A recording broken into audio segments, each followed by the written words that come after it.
തന്നെയാണ് ഇവിടെയുള്ള രാഷ്ട്രീയക്കാർ ആ ഒരു നിലപാട് സ്വീകരിച്ചിട്ടുള്ളത്. അപ്പോ മുസ്ലിം സമുദായത്തെ മോശമാക്കി ചിത്രീകരിച്ചുകൊണ്ട് വോട്ട് ബാങ്ക് രാഷ്ട്രീയം നടത്തിക്കൊണ്ടിരിക്കുന്ന പാർട്ടിക്കാരെയും നമ്മൾക്ക് ഇവിടെ മനസ്സിലാക്കാൻ കഴിയും.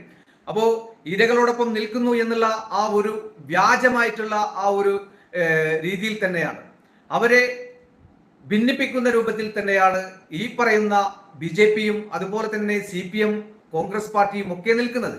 പക്ഷേ മുസ്ലിം സംഘടനയെ, മുസ്ലിം വഖഫ് നിയമത്തെ മുസ്ലിം സംഘടനകൾ അതിനെ ഭയങ്കരമായിട്ടുള്ള രൂപത്തിൽ തന്നെ പ്രതിഷേധിക്കുന്നുണ്ട്.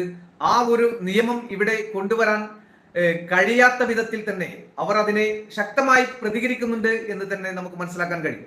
ഈ വിഷയത്തെ അങ്ങനെ ഒരു സംഭവം അവിടെ നടക്കില്ല എന്ന് പറഞ്ഞുകൊണ്ട് ആദ്യം വന്നത് മുസ്ലിം ലീഗ് സംഘടനയാണ്.